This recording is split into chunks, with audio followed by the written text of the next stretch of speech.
क्या आपने कभी सोचा है कि पेट्रोल पंप पर भरा जाने वाला पेट्रोल आपकी बाइक या कार के इंजन की उम्र पर असर डाल सकता है? और तो और वो आपकी गाड़ी के माइलेज पर भी असर डाल सकता है। इसीलिए अगर आपकी गाड़ी 2023 के पहले की है तो आज का ये वीडियो आपके लिए बेहद इंपॉर्टेंट है। क्यों? क्योंकि इस समय पूरे देश में E20 पेट्रोल को लेकर सवालों की बाढ़ आ गई है कि क्या ये सचमुच सुरक्षित है या कम माइलेज और भविष्य में महंगी रिपेयरिंग के कारण बन सकता है। आज हम सरकार, ऑटो कंपनियों, एक्सपर्ट्स और उपलब्ध साइंटिफिक जानकारी सभी पक्षों को समझेंगे ताकि आप खुद सही फैसला ले सकें। देश भर में इन दिनों E20 पेट्रोल चर्चा का विषय बना हुआ है। सोशल मीडिया पर तरह तरह के दावे किए जा रहे हैं। कोई इसे पर्यावरण के लिए वरदान बता रहा है तो कोई पुरानी गाड़ियों के लिए गंभीर खतरा। ऐसे में सबसे बड़ा सवाल यही है कि सच क्या है। तो आइए सबसे पहले समझते हैं E20 पेट्रोल है क्या। E20 का मतलब है 20% इथेनॉल और 80% पेट्रोल का मिक्सचर। इथेनॉल मेनली गन्ना, मक्का, धान और अन्य कृषि उत्पादों से बनाया जाता है।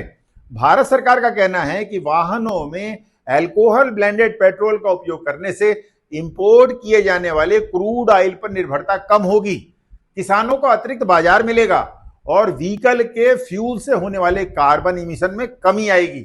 सरकार के अनुसार देश में इथेनॉल मिक्सिंग प्रोग्राम लगातार आगे बढ़ रहा है और अब E20 की उपलब्धता भी तेजी से बढ़ाई जा रही है। लेकिन असली कॉन्फ्लिक्ट तो तब शुरू हुआ जब लोगों ने अपने पुराने वाहन के ऑनर्स मैनुअल देखे। कई बाइक, स्कूटर और कारों, स्पेशली 2023 के पहले के मॉडल के मैनुअल में क्लियरली केवल E10 पेट्रोल या अधिकतम 10% इथेनॉल मिक्सचर की सलाह दी गई थी।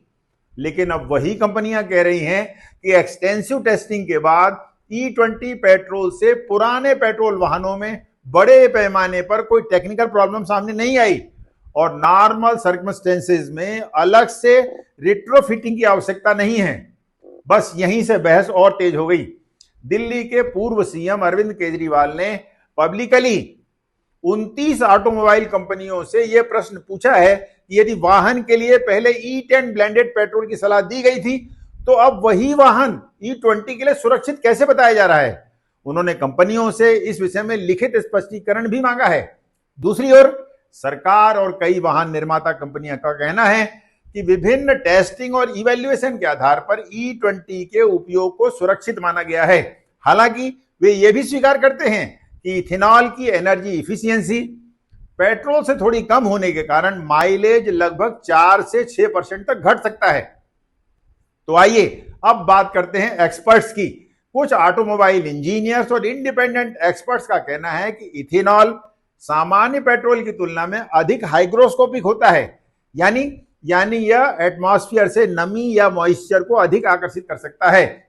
इसलिए लंबे समय तक उपयोग की स्थिति में कुछ पुराने वाहनों के rubber seal, fuel hose, gasket और कुछ प्लास्टिक पार्ट्स पर इसका इंपैक्ट पड़ने की आशंका जताई जा रही है।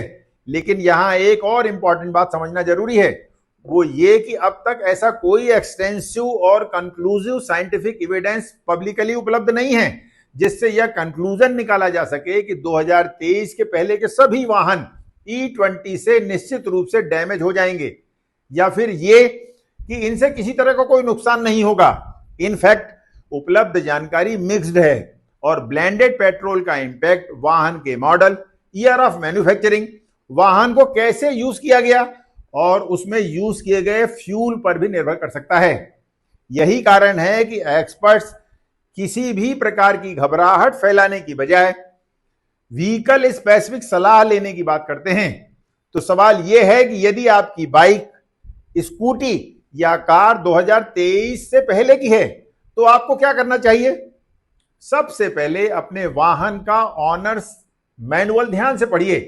देखिए कि मैन्युफैक्चरर ने आपके मॉडल के लिए किस प्रकार का फ्यूल रिकमेंड किया है और यदि जानकारी स्पष्ट ना मिले तो अपने वाहन के ऑथराइज सर्विस सेंटर से राइटिंग में या ऑफिशियल सलाह लें।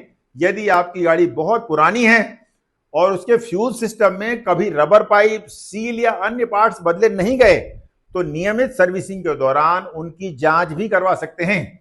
याद रखिए, किसी भी वायरल पोस्ट, इनकम्प्लीट इंफॉर्मेशन या बिना एविडेंस वाले दावे के आधार पर कोई भी कंक्लूजन निकालना उचित नहीं होगा।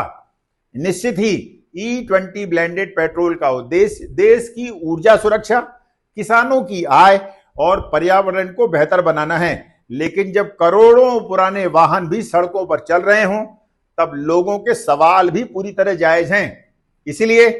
इसलिए सबसे समझदारी भरा रास्ता यही है कि ना तो अफवाहों पर भरोसा करें और ना ही बिना जांच के किसी दावे को सच मानें। अपने वाहन के मैन्युफैक्चरर की ऑफिशियल एडवाइस और अथॉराइज सर्विस सेंटर की राय के आधार पर ही निर्णय लें। तो क्या आपकी गाड़ी 2023 के पहले की है? क्या आपके ऑनर्स मैनुअल में E20 लिखा है या E10? नीचे कमेंट्स करके जरूर बताइए। यदि यह जानकारी उपयोगी लगी हो तो वीडियो को शेयर करें ताकि सही और प्रमाण आधारित जानकारी अधिक से अधिक लोगों तक पहुंच सके। धन्यवाद। जय हिंद।